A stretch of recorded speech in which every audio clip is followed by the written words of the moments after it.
They say grief changes you. For me, it sharpened me, honed me into a weapon I never knew I could be. My husband Elias was the love of my life and the brilliant mind behind Apex Robotics. After a sudden tragic accident, I was left a widow at 28, heartbroken and adrift. But the pain was just beginning. Elias had a sister, Victoria. She had always been envious of our bond, our success, and especially Elias's affection for me. She saw me as a soft, artistic soul, unfit for the cutthroat world of business. The ink was barely dry on Elias's death certificate when she made her move. "You're too emotional, Amelia," Victoria declared, sweeping into our home, the home Elias and I had built together, a week after the funeral. She clutched a briefcase, her eyes cold and calculating. Elias's will was vague. It left everything to his family. As his only blood relative, the company, the house, the estate, it all falls to me now. You're just a dependent. I stared at her stunned. But Elias loved me. He wouldn't leave me with nothing. "He left you a life insurance policy, dear," she sneered, tossing a check for a paltry sum onto the coffee table. "Enough to rent a small apartment. Apex Robotics needs strong, decisive leadership, not some fragile artist grieving in a corner. You have 48 hours to vacate the premises, or I'll have you removed." I knew better than to fight. Not yet. I had a secret, a reason for my silence that Victoria could never comprehend. 5 months earlier, Elias and I had learned I was pregnant, a precious secret we had kept to ourselves, wanting to surprise everyone after the first trimester. Now it was my shield, my purpose. I couldn't risk anything happening to our child. I took the check, packed a single bag, and walked out of the mansion. As I stepped into the rain, I saw Victoria in the window, a triumphant smirk twisting her lips. She thought she had won. She thought she had erased me. For the next 10 years, I vanished. I moved to a quiet, secluded town, far from the glare of the city and the watchful eyes of Victoria. I used the small settlement to start over, pouring my artistic talent into painting and selling my work online, quietly building a new life. And in that new life, there was Ethan, my son. Ethan was a mirror image of Elias, the same bright eyes, the same curious mind, the same innate understanding of how things worked. I taught him everything Elias would have, about engineering, about art, about integrity. I told him stories of his father, the visionary, the kind man who built an empire. But I kept the truth about Victoria, about Apex Robotics, a secret, not out of fear, but out of a fierce desire to protect his innocence until the time was right. As Ethan approached his 10th birthday, Apex Robotics became a global powerhouse.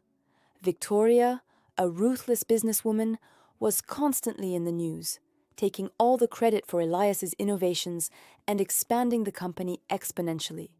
She was revered, feared, and unknowingly, building an empire that was not truly hers. One day, while helping me sort through some old boxes, Ethan found an old, worn journal. It was Elias's, filled with his original designs, notes, and a series of cryptic legal codes. Tucked inside was a small, sealed envelope addressed to me. "Amelia, my love, if anything ever happens to me, read this. Protect our future." The letter inside revealed Elias's true foresight. He had suspected Victoria's ambition. He knew she would try to take everything. He had secretly established a sophisticated trust, an heir apparent clause, meticulously detailed in the company's original charter. It stated that upon his death, if I remarried or was deemed unfit, the company shares would be held in a blind trust for his biological child.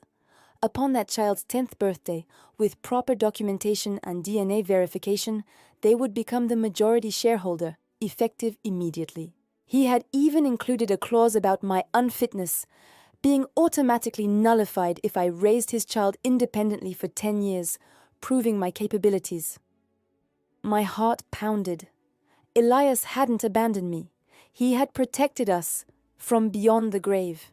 And Ethan, my sweet, brilliant son, was the true heir to Apex Robotics. The 10th anniversary of Elias's death and Ethan's 10th birthday coincided with the annual board of directors meeting at Apex Robotics. Victoria was set to unveil their latest, most ambitious project, one based on a concept Elias had toyed with years ago. I arrived at the Apex Tower, not in my old car, but in a sleek, discreet black vehicle. Ethan, dressed in a sharp suit, held my hand, his face a mixture of nervousness and fierce determination. Beside us walked a formidable legal team I had quietly assembled over the past few months. The moment we walked into the packed boardroom, the room fell silent. Victoria, standing proudly at the podium, faltered, her eyes narrowing in disbelief. "Amelia? What in God's name are you doing here? And who is—" Her gaze fell on Ethan, and for the first time I saw a flicker of genuine shock in her cold eyes. The resemblance to Elias was undeniable. I walked to the center of the room, my head held high. Ethan stood beside me, his small hand firmly clasped in mine. "Hello, Victoria," I said, my voice steady. "I believe there's been a slight misunderstanding regarding the ownership of this company." Victoria recovered, a sneer forming on her lips. "Don't be ridiculous. Elias left nothing to you. Apex Robotics is mine."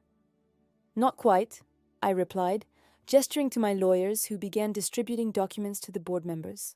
Under Article 7, Section B of Apex Robotics' original charter, the majority shares were placed in an heir-apparent trust, contingent upon the birth and proper identification of Elias Sterling's biological child. Today, my son, Ethan Sterling, turns 10, and as of this very moment, he is the legal majority shareholder of Apex Robotics. A ripple of gasps swept through the room. Victoria's face drained of all color. She stared at Ethan, then at the documents, her carefully constructed empire crumbling before her eyes.